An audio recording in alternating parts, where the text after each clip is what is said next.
Fala pessoal, eu fiz esse vídeo há um tempo atrás e resolvi repostá-lo aqui novamente para fazer algumas observações, algumas ponderações a respeito desse primeiro lote que eu criei no ano de 2015, a respeito de pastagem, o tamanho da área e as experiências que eu tive com esse lote aí e o que aconteceu nesse meio tempo aí.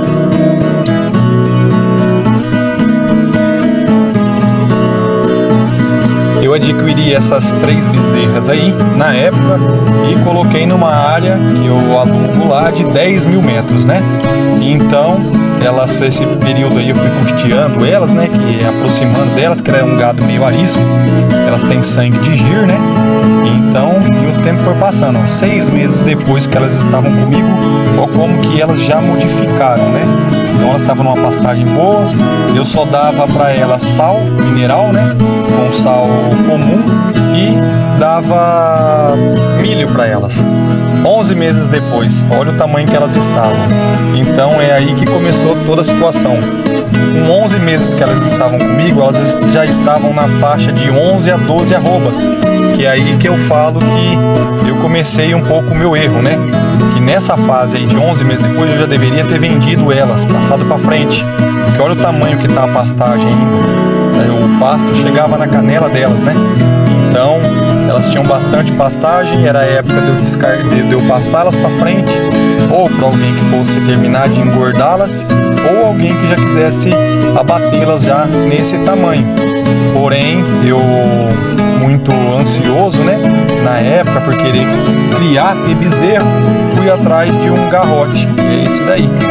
Comprei e adquiri esse garrote para estar enxertando essas novilhas, né, achando que eu ia estar fazendo um bom negócio em enxertá-las numa área de 10 mil metros.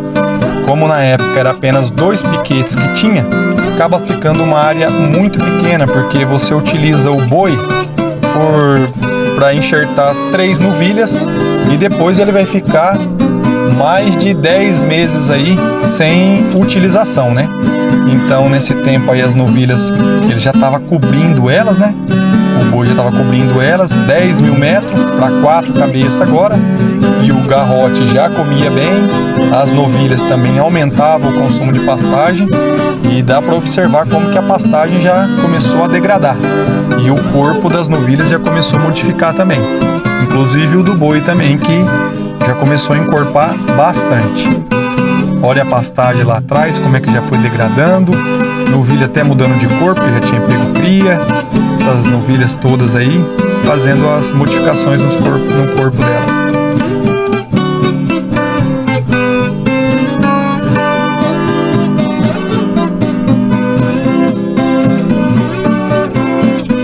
Olha para vocês verem como que a pastagem já mudou bastante nesse tempo. O pasto que eu tinha sobrando já começou a ficar ralo, né?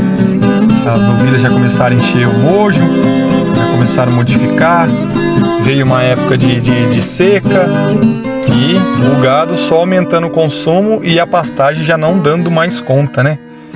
Aí chegou perto da fase delas criarem e o pasto já bem baixo, o score corporal delas, né, já começou a modificar bastante, já por conta do bezerro, já mudou bastante o corpo delas, já se preparando já para o parto, né?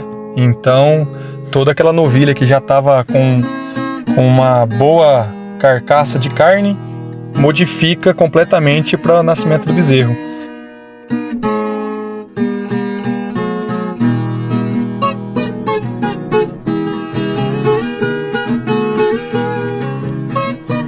O bezerro nasceu e a vaca completamente brava. Não consegui tirar leite dela, achando que ia conseguir, mas não teve jeito. E as demais novilhas se preparando para criar também. E aí nasceu o outro bezerro e o pasto foi se acabando e chegando na terra. E o pasto só foi se acabando. Então, essa foi a experiência que eu tive com uma área pequena, com 3 cabeças grandes, mais um boi. Então, para mim, eu vejo que não é viável em uma área pequena você mexer com cria. Depois desse lote eu vi que o mais vantajoso é a recria para mim, né? Então eu sei que existem outras técnicas, outras formas, porém a pastagem não regenera e as vacas acabam comendo bastante. Então depois eu comecei a ter que desfazer, né, de uma vaca e de um boi mais para frente para poder dar conta do pastejo e continuar criando o gado. Essa foi a minha experiência e a partir desse momento aí eu passei apenas a estar mexendo com parte de recria. Desfiz de todo esse lote e comecei novamente nos próximos lotes apenas com recria.